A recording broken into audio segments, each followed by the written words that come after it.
No Butler, no problem para sa Miami Heat nang talunin nila ang Bulls. 21 points para kay Jaques at 24 points, 10 rebounds at 9 assists para kay Tyler Hero. Teka, Tyler Hero nga.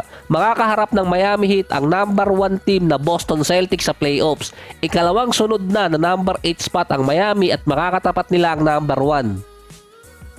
Si Jimmy Butler nagkaroon ng MCL strain injury. Sa report ni siya, multiple weeks mawawala si Butler. Base naman sa mga medical website, ang recovery time ng MCL depende sa grade ay nasa 3 weeks. Kapag kasi above doon, ang recovery time naman ay mahigit 4 weeks. Ito yung malalang injury sa MCL grade. Dumadaan na siya ngayon sa mga treatment at kung pagbabasihan yung recovery time, ang pinaka-initial date na pwede makalaro si Butler ay conference finals. Pero kailangan muna nilang gawin ay makalusot sa Boston Celtics.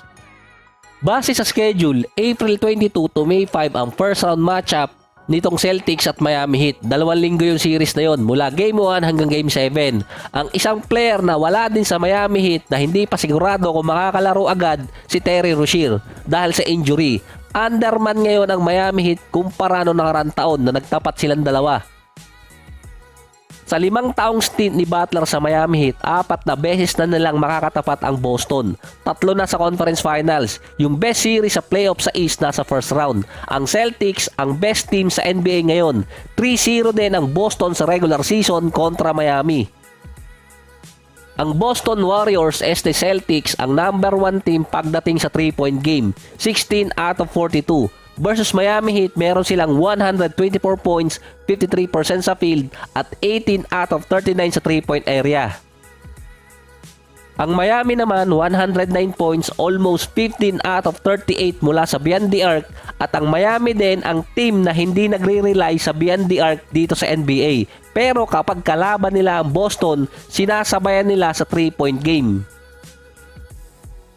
Dahil yon kay Tyler Hero na merong average versus Boston na 23 points, 4 rebounds at 5 assists per game. Meron din siyang almost 5 out of 11 mula sa 3-point area. Sunod sa kanya si Bam Adebayo na 22 points at 8 rebounds. So minus na doon si Butler dahil injured at si Terry Rozier na hindi pa alam. So ito lang yung napansin ko dati pa kapag regular season si Kagawad, Duncan Robinson nabibigyan ng magandang spot sa rotation. Pero kapag papalapit na ang playoffs at mismong playoffs na, hindi na siya masyado nalalagay sa rotation. Si Kagawad din ang second best shooter ng Miami sa 3-point area na almost 3 per game at 39% yun. Sinasabi naman nilang dahilan dahil sa defense. Sa Boston naman, yung 5 players ng Celtics may combine agad na 14 out of 32 sa 3-point area. 43% yun. Kontra to Miami, 24 points para kay Tatum, 21 para kay Brown, Porzingis naman 20 points. Si Derek White at si Holiday tig 16 points. Ang Boston ang merong best starting 5 at meron ding worst second unit sa playoffs. Sa buong NBA, ang Celtics ang number 2 sa offense at number 5 naman sa defense. Ang Miami pang 26 sa offense pero sila ang number 4 team pagdating sa defense. Kung pag-uusapan kasi yung stats, lamang kasi na malaki doon ng Boston. Pero kung stats din ang pagbabasihan, magkakaroon ng 50-50 chances ang Miami kung sa less than 5 minutes ng game, nasa 5 points ang lamang ng Celtics or kaya lamang ang Miami ng 5 points. Nandito kasi yung Kobe time ni Tatum. Yun ang worst time na si Tatum nagtitake over. Kaya dati kapag natatalo yung Celtics, si Tatum agad ang sinisisi. Kasi nga Kobe moment niya. Nag-i-struggle kasi si Tatum talaga sa clutch. Last year, nung umiscore si Tatum ng back-to-back 30 or more points versus Miami Heat series, hindi siya nakakuha ng field goals sa 4th quarter. Kahit nung Game 4 hanggang Game 6 na nanalo ang Celtics at tumabla sa series, isang beses lang nakapag-perform ng maganda si Jason Tatum sa last quarter.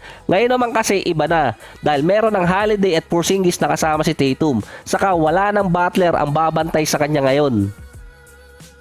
So yan muna ang preview ng laban ng Miami Heat versus Boston Celtics. At hindi ko alam kung paano tatapusin ang episode na to, kaya ganito na lang, bigla na lang mawawala.